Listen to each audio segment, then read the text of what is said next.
আসসালামু আলাইকুম ভিউয়ার্স, সকলেই কেমন আছেন? আশা করি সকলেই আল্লাহর রহমতে ভালো আছেন। আলহামদুলিল্লাহ আমিও ভালো আছি। আজকের ভিডিওর থাম্বনেইল দেখে আপনারা বুঝে গিয়েছেন যে আজকের ভিডিওতে আমি কি বিষয় নিয়ে কথা বলবো। আজকের ভিডিওতে আমি কথা বলবো নতুন ফোন কেনার পর আপনার কি কি করণীয় রয়েছে এবং কি কি কাজ করলে আপনি আপনার নতুন ফোনের যাত্রাটি সুন্দরভাবে শুরু করতে পারবেন।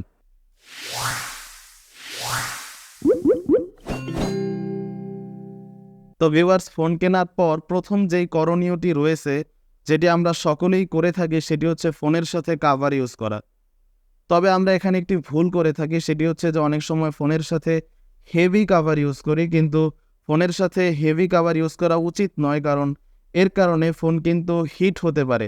সুতরাং আপনি ফোনের সাথে একটি সফট এবং সিম্পল কাভার ইউজ করার চেষ্টা করবেন, এবং যদি আপনার ফোনের বিল্ড কোয়ালিটি ডিজাইন খুবই সুন্দর হয়, সেক্ষেত্রে আপনি ট্রান্সপারেন্ট ব্যাক কাভার ইউজ করবেন। তাহলে আপনার ফোনটির কাভার ইউজ করার ফলেও কিন্তু আপনার ফোনটি বাইরে থেকে আপনার বিল্ড কোয়ালিটি এবং ডিজাইনটা দেখা যাবে, যেটা আপনার ফোনটিকে আরও আকর্ষণীয় করে তুলবে।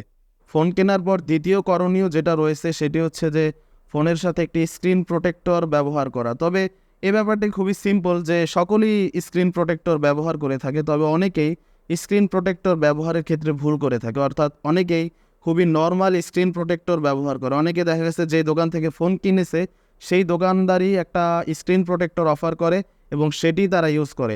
ম্যাক্সিমাম ক্ষেত্রে আমরা যেই দোকান থেকে ফোন কিনি, সেই দোকান থেকে যদি আমাদেরকে একটি স্ক্রিন প্রোটেক্টর প্রোভাইড করে, সেক্ষেত্রে সেই স্ক্রিন প্রোটেক্টরটা খুবই নর্মাল কোয়ালিটির হয়। সুতরাং এত নর্মাল কোয়ালিটির স্ক্রিন প্রোটেক্টর কিন্তু ব্যবহার করা যাবে না। আপনার ফোনটি যদি একটু দামি হয় বা যেই দামেরই হোক না কেন, আপনাকে অবশ্যই একটি ভালো স্ক্রিন প্রোটেক্টর ব্যবহার করতে হবে এবং সেটি কিন্তু অন্য দোকান থেকে কিনে নিতে হবে। তবে এই স্ক্রিন প্রোটেক্টর কেনার ক্ষেত্রেও আপনাকে সাবধানতা অবলম্বন করতে হবে। এক্ষেত্রে অনেকে দেখা গেছে যে খুবই নর্মাল কোয়ালিটির স্ক্রিন প্রোটেক্টর খুবই বেশি দাম দিয়ে কিনে, কিন্তু আপনাকে অবশ্যই সাবধান থাকতে হবে। আপনার স্ক্রিন প্রোটেক্টরটার কোয়ালিটির দিকে খুবই মনোযোগ দিয়ে স্ক্রিন প্রোটেক্টরটা কিনতে হবে এবং সেটার প্রাইসটা একটু আগে থেকেই রিসার্চ করে যেতে হবে। দ্বিতীয় বিষয়টি হলো, স্ক্রিন প্রোটেক্টর লাগানোর পর আমাদের কিন্তু টাচ সেন্সিটিভিটিটা কমে যায়। সুতরাং আপনার সেটিংয়ে কিন্তু আপনি দেখতে পাবেন একটি টাচ সেন্সিটিভিটি নামে একটা অপশন আছে, সেটি কিন্তু আপনার অন করে দিতে হবে যদি আপনি স্ক্রিন প্রোটেক্টর ইউজ করেন। অর্থাৎ সকলেই স্ক্রিন প্রোটেক্টর ইউজ করেন, সেক্ষেত্রে আপনি সেটিংস থেকে টাচ সেন্সিটিভিটিটা অন করে দেবেন। সেটিংসে গিয়ে সার্চ করলে টাচ সেন্সিটিভিটি নামে এই অপশনটি পেয়ে যাবেন। ফোন কেনার পর তৃতীয় যেই করণীয়টি রয়েছে, সেটি হচ্ছে যে আপনার ফোনের যে IMEI নাম্বারটা রয়েছে, যেটি আপনি ফোনের বক্সের উপরই লেখা দেখতে পাবেন, অথবা ফোনের সেটিংস থেকে অ্যাবাউট ফোনে গেলেও আপনি IMEI নাম্বারটা খুঁজে পাবেন। এই IMEI নাম্বারটা আপনার অবশ্যই সেভ করে রাখতে হবে আপনার অফলাইনের কোনো ডায়েরিতে, অর্থাৎ আপনার যে ডায়েরিতে আপনি গোপনীয় কিছু বিষয় লিখে রাখেন বা আপনার যে কোনো জায়গায় আপনি সেভ করে রাখতে পারেন, অথবা আপনি বিভিন্ন নোট অ্যাপ আছে মোবাইলে, যেগুলো গুগল অ্যাকাউন্ট ব্যবহার করে সিঙ্ক করে রাখা যায়। সেই অ্যাপগুলোতে আপনি কিন্তু আপনার IMEI নাম্বারটা সেভ করে রাখবেন, লিখে রাখবেন। সেক্ষেত্রে আপনি যদি ফোনের কোনোভাবে আপনার ফোনটি হারিয়ে যায় বা চুরি হয়ে যায়, সেক্ষেত্রে কিন্তু এই IMEI নাম্বারটি দিয়ে আপনি থানায় জিডি করতে পারবেন। তো ফোন কেনার পর চতুর্থ যে বিষয়টি করণীয়, সেটি হচ্ছে যে ফোন কেনার যে রসিদটি রয়েছে, যে রিসিপ্টটি আপনাকে ফোন কেনার দোকান থেকে দিবে এবং আপনার ফোনের বক্স, এই দুটো জিনিস খুব ভালোভাবে সংরক্ষণ করুন। কারণ আপনার ফোন কোনোভাবে চুরি হয়ে গেলে অথবা হারিয়ে গেলে অথবা আপনার নামে কোনো অভিযোগ আসলে যে আপনার এই ফোনটি চোরাই ফোন, এই ফোনটি আপনি নতুন ফোন কিনেননি, তখন যদি এরকম অভিযোগ কখনো খুব অ্যাক্সিডেন্টলি চলে আসে, তাহলে কিন্তু আপনার ফোনের বক্স এবং ফোনের যে কেনার রসিদ, সেটি খুবই গুরুত্বপূর্ণ একটা ভূমিকা পালন করবে। অথবা আপনি যখন ফোনটি বিক্রি করবেন, ফোন যখন আপনার পুরাতন হয়ে যাবে, আপনি নতুন ফোন নেবেন, তখন যদি আপনার এই ফোনটি বিক্রি করতে চান, সেক্ষেত্রেও আপনার বক্স এবং আপনার রসিদটি কিন্তু একটা ইম্পর্টেন্ট রোল প্লে করবে আপনার ভালো দাম পাওয়ার জন্য সেই ফোনটির জন্য।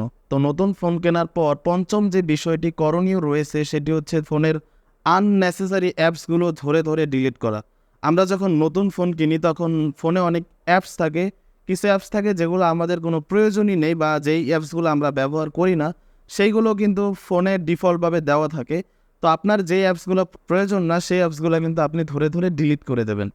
তো ফোন কেনার পর ষষ্ঠ নাম্বার যেই করণীয়টি রয়েছে, সেটি হচ্ছে ফোনের সেটিংসে গিয়ে প্রত্যেকটি সেটিংস আলাদাভাবে দেখে দেখে দেখে দেখে আপনার যেটা অন করা দরকার সেটা অন করবেন, যেটা অফ করা দরকার সেটা অফ করবেন, এভাবে প্রত্যেকটি সেটিংস কিন্তু আপনি কমপ্লিট করবেন অন অফ করে, বা আপনার পছন্দ মতো সেটি সিলেক্ট করে প্রত্যেকটি সেটিংস আপনি কমপ্লিট করবেন এবং আপনি আপনার ফোনটিকে সুন্দরভাবে ডেকোরেট করবেন, অর্থাৎ অ্যাপসগুলোকে কোন অ্যাপসটা কোথায় থাকবে, কোন অ্যাপসটা কোনটার পরে থাকবে এবং নোটিফিকেশন প্যানেলে কোন অপশনটা কোথায় থাকবে এইসব একটু ভালোভাবে সিলেক্ট করবেন এবং পুরো মোবাইলটাকে ভালোভাবে খুঁটিয়ে নাটিয়ে দেখবেন যে ফোনের কোথায় কী আছে, কোথায় কোন অপশনটি দেওয়া আছে, কোথায় কোন সুবিধাটি আপনার ফোনে দেওয়া আছে এবং ফোনটি সম্পর্কে ভালোভাবে জানবেন।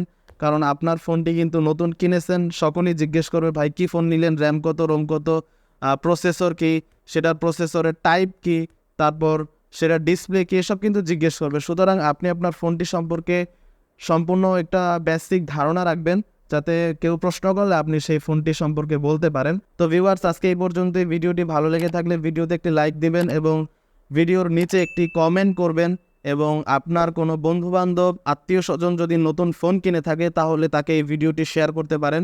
আজকের মতো বিদায় নিচ্ছি। আল্লাহ হাফিজ।